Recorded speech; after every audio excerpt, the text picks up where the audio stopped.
my YouTube channel. My name is Annkatrin and I'm an interior designer and here in Paris for the Maison Objet, which is one of the most important fairs for decor, lifestyle and design. And let's go inside and check it out.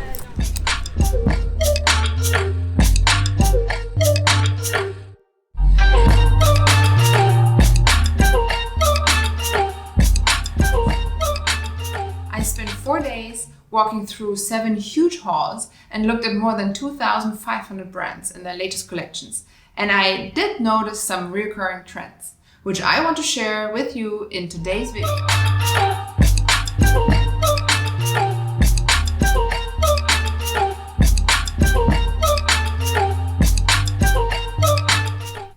Okay, first up, playful accessories.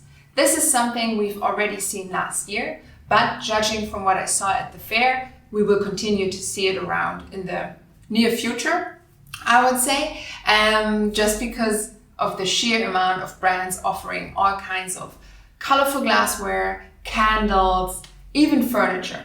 And I do think it can be extremely pretty. For example, if we think of Helle Maldal, who does beautiful glassware, but it's important that we see how to dose it well, because it can easily go into the direction of kitsch, and then it's just too much, at least in my opinion.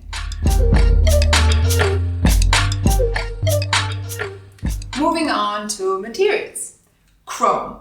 That is something that we've seen gain in popularity last year already, but I'm pretty sure it's gonna stick around for a while because it was used in quite a few furniture objects that look really cool and special. Next, statement stones, like onyx, rainbow onyx, green onyx, you name it.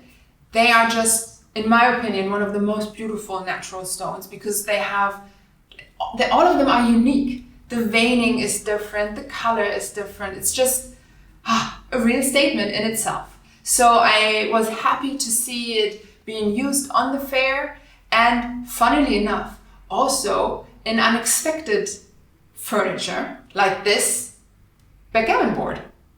How cool is that? Anyway, this entertainment thing seems to be a thing. The amount of chess tables I've seen, or backgammon boards, or even foosball tables, like anything to have fun at home, seems to be a trend now. I mean, I've even seen chess tables or chess boards at the Paris flea market. So they might be onto something.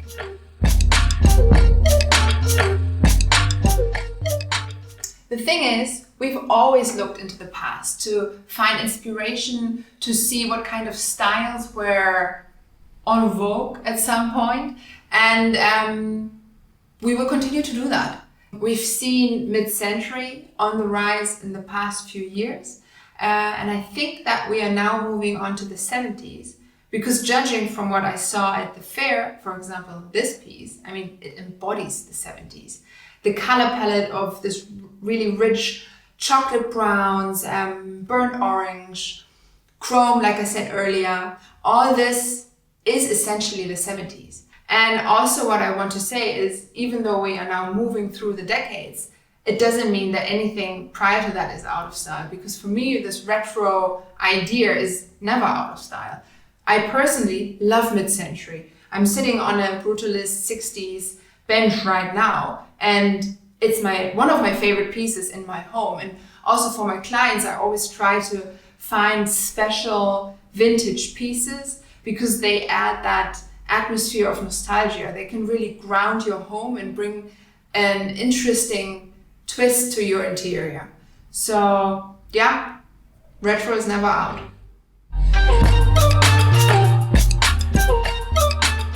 So this was actually quite unexpected. I did not think that I would see so many fake flowers presented at the fair. Fake flowers, fake plants, anything really. And the reason why I was actually interested in this is because my opinion towards this changed last year. If you would have asked me last year, I would have been like, oh, is that really necessary, fake flowers? Why can't we just use the real deal?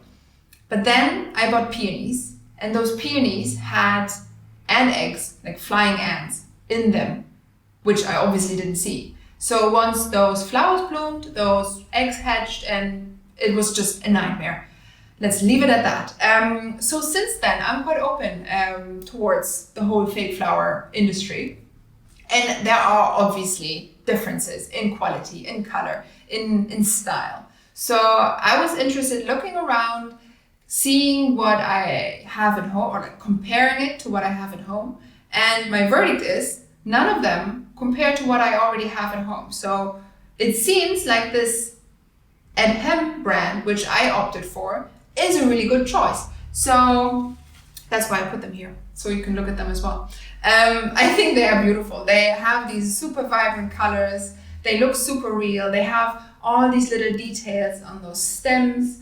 So yeah, this is lovely, and I'm happy I have them because they do add a touch of color to your home, and you don't have to go out every week and buy new ones, because let's face it, they do die quite quickly sometimes, and it's just a waste that they just live a week. I mean, how sad. So yeah, I'm on board with this trend. And another brand that keeps popping up on my Instagram, probably because they invest heavily in media right now, is Botane Studios. That's a brand from Denmark, I believe. I'm going to link it down below. They also look very pretty. I haven't seen them in reality yet, but yeah, I love it.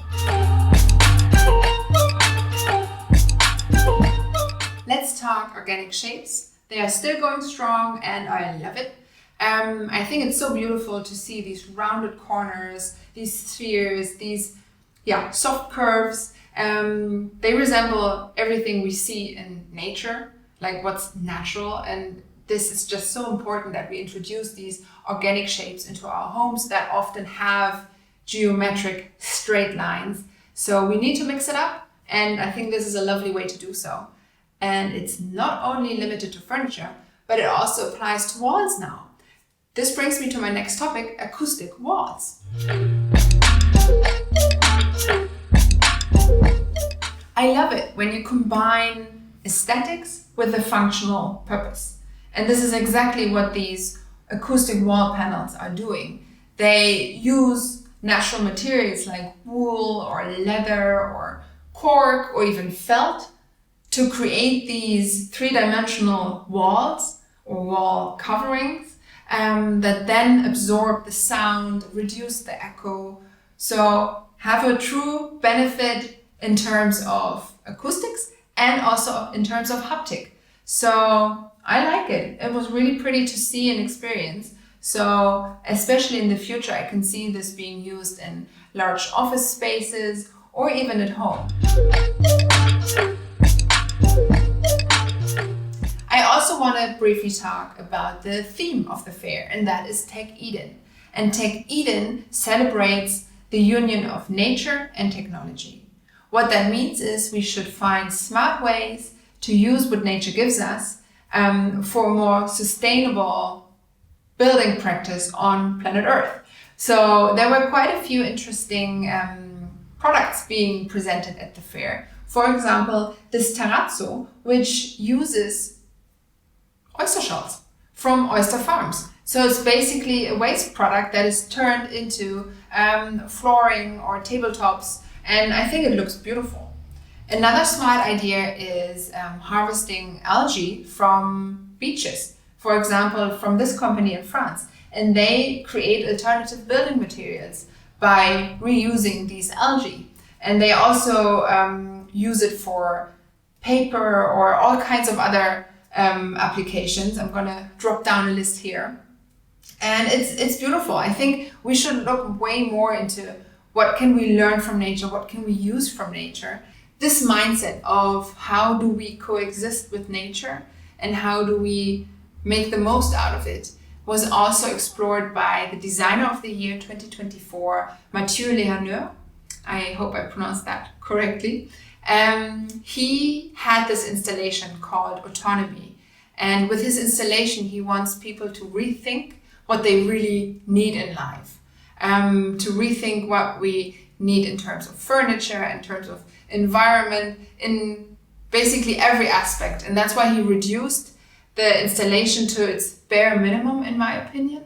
And also has a very inspiring statement, which I will post here. Read through it. And he also has a very interesting video about his design process, which I will link below.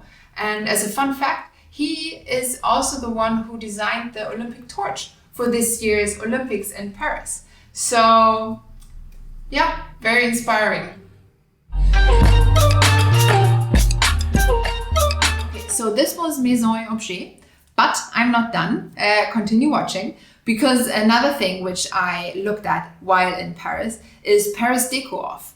And that is also happening simultaneously and focuses on soft furnishings. So wallpaper, textiles, all that. And that means that all these showrooms, which are basically below the Seine, luckily all in one area, so you can easily walk from showroom to showroom and explore the newest collections.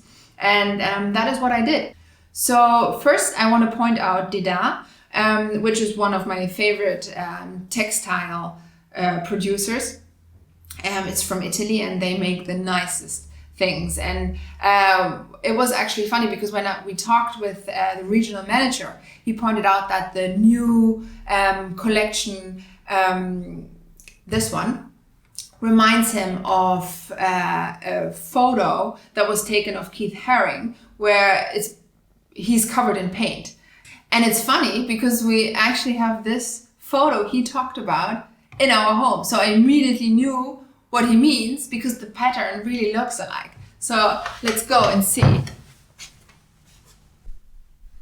Okay, so this is the photo I was talking about. Ooh, maybe I have to cover his little friend, not that YouTube flags me.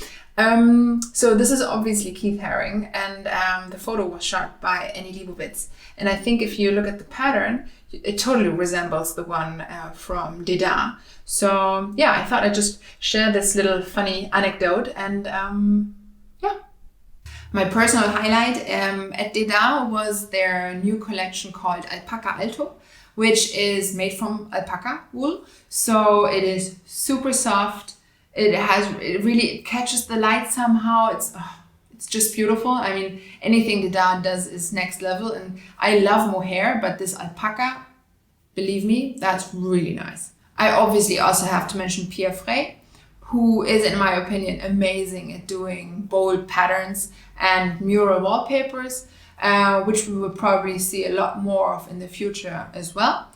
Tying in with the wall coverings I mentioned earlier for the acoustic functionalities, I also want to mention now Elitis, which already did 3D wall coverings in the past, but came out with a new one. And I think it looks lovely. And this is available in linen, in suede, in flannel. So it gives you all kinds of options to create a more interesting focal point on your walls, and probably also have these acoustic benefits or thermal benefits, which the other wall coverings I talked about earlier bring. So these were my highlights from Paris Design Week.